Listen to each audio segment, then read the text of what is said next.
Pathan doctor से, doctor साहब मुझे रात को नींद नहीं आती। डॉक्टर बोला आप लेट के 2000 गिनती किया करें, नींद आ जाएगी।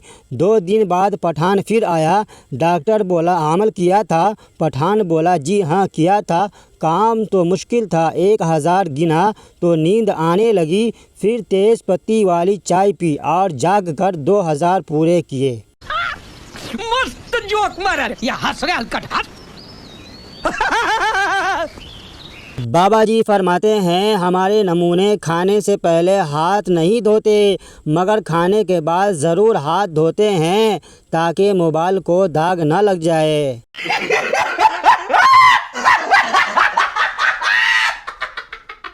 एक चरसी सिगरेट पी रहा था कि उसका बाप आ गया। चरसी ने सिगरेट शर्ट में छिपा लिया।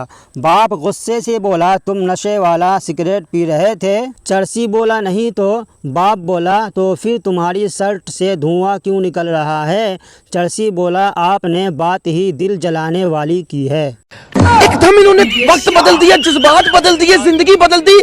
बीवी को कभी भी फुल मुतमईन नहीं किया जा सकता। अगर आप उसके लिए बैंक भी लूट लेंगे तो वो फिर भी शिकवा करेगी कि UBL क्यों लूटा, MCB लूटना था।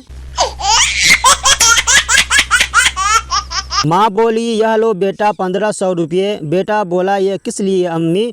माँ बोली बेटा तूने जब से फेसबुक, इंस्टाग्राम और यूट्यूब पर वीडियो बनाना शुरू किया है तब से रात को चौकीदार नहीं रखना पड़ रहा है। यह तेरी मेहनत की कमाई है, पगले रख ले। टीचर बोला इस शेर की तशरीह करो। लम्हों की ख़ता की थी, सदियों की सज़ा पाई।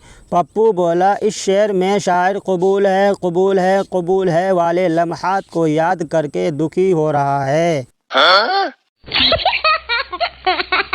आखिरकार उसका मैसेज आ ही गया। बोली क्या चल रहा है? मैंने कहा पंखा। बोली उससे लटक कर मर जाओ, आइंदा मुझे मैसेज ना करना, और ब्लॉक कर गई। भला इसमें मेरी क्या गलती है बताइए। दोस्तों एक होती है हादसाती मौत और एक होती है कुदरती मौत। फिर एक और मौत होती है जो पढ़ाई के वक्त आती है। खाना सामने रख कर भी न खाने वाली और नींद आते हुए भी न सोने वाली बीमारी कौन सी है? यही जो हाथ में पकड़े हुए हो। नाश्ते के वक्त बीबी बोली तुम्हें अंडा बना दूं? शौहर गुस्से से बोला नहीं, मुझे इंसान ही रहने दे, बड़ी आई जादूगरनी। बस में एक टीचर खड़ी थी। बच्चे ने अपनी जगह से खड़े होकर कहा मैडम आप मेरी जगह बैठ जाएं। टीचर ने उसे थप्पड़ मार दिया। बच्चा बोला भलाई का तो ज़माना ही नहीं रहा। यह कहकर बच्चा दोबारा अपने पापा के गोद में जाकर बैठ गया।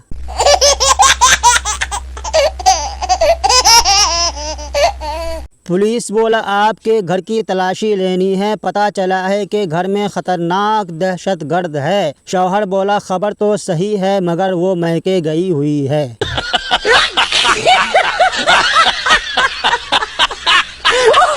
दोस्तों मेरे अम्मी अब्बू बेइज्जती करके खामोश ही होने वाले होते हैं कि मेरे बड़े भाई बहन मेरी 2-4 गलतियां और गिनवा देते हैं, बस फिर क्या, फिर से बेइज्जती शुरू। जिसके पास एक ही बीवी हो अरब में उसको गरीब कहते हैं और पाकिस्तान में उसको शरीफ कहते हैं। लड़की बोली डॉक्टर साहब मेरी स्किन मुलायम और नाजुक है और मेरा रंग भी गोरा चिट्टा है, मैं रात को क्या लगाकर सोया करूं? डॉक्टर बोला बेटा दरवाजे की कुंडी लगा लिया कर। शौहर बोला आज रात खाने में क्या है? बीवी बोली जहर है। शौहर बोला मुझे भूख नहीं है, तुम खाकर सो जाओ। बीवी मोहब्बत भरे लहजे में, अगर मैं मर गई तो आप क्या करेंगे? शौहर बोला मुस्कुराते हुए, मैं तुम्हारे बाद अकेला कैसे रहूँगा, मैं भी मर जाऊँगा। बीवी बोली कितने दिन बाद? शौहर बोला फ़ौरन, क्योंकि इतनी देर खुशी बर्दाश्त नहीं होगी। लड़की बोली तुम्हारे पास गाड़ी है? लड़का बोला नहीं। लड़की बोली तुम्हारे पास अपना घर है? लड़का बोला नहीं। लड़की बोली फिर तुम क्या करते हो? लड़का, मैं तो दिल जीतता हूँ। लड़की बोली दिल रखो, मुझे तो गाड़ी और घर चाहिए। लड़की, मैं अपने दिमाग को हमेशा ताज़ा रखती हूँ। दोस्त, वो कैसे? लड़की बोली क्योंकि मैं कभी इस्तेमाल ही नहीं करती। लड़की बोली कल रात मुझे ख्वाब आया कि मैं एक गाड़ी चला रही थी।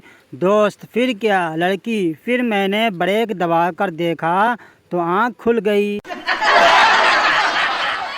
लड़की, तुम्हारी सालगिरह कब है? दोस्त, 29 फरवरी को। लड़की, फिर तुम सालगिरह कैसे मनाते हो? दोस्त, जब दिल करे तब मना लेता हूँ। बीवी बोली मैंने सुना है कि आप दूसरी औरतों के पास मेरी तारीफ़ें करते हैं। शौहर बोला अरे पगली, उसे तारीफ़ नहीं खामियां कहते हैं। बैगन। बीवी बोली सुनो, मैं जब बोल रही होती हूँ तो आप क्यों खामोश रहते हो? शौहर बोला ताकि तुम्हें बीच में टोक न सकूं, तुम्हारी बात ख़त्म होने का इंतज़ार करता रहता हूँ। बीवी बोली लेकिन आप तो कभी जवाब ही नहीं देते। शौहर बोला क्योंकि तुम्हारी बातें कभी ख़त्म ही नहीं होती। शौहर, तुम मुझसे इतनी नाराज़ क्यों रहती हो? बीवी बोली क्योंकि तुम मेरी बात नहीं सुनते। शौहर बोला हाँ हाँ सुन रहा हूँ, क्या कहा तुमने? बीवी, बस यही वजह है। लड़का बोला आंटी, इस बार आपके घर लड़का होगा। आंटी बोली तुझे कैसे पता? लड़का बोला आपकी फटी हुई सलवार से मुझे उसकी मोचें नज़र आ रही है।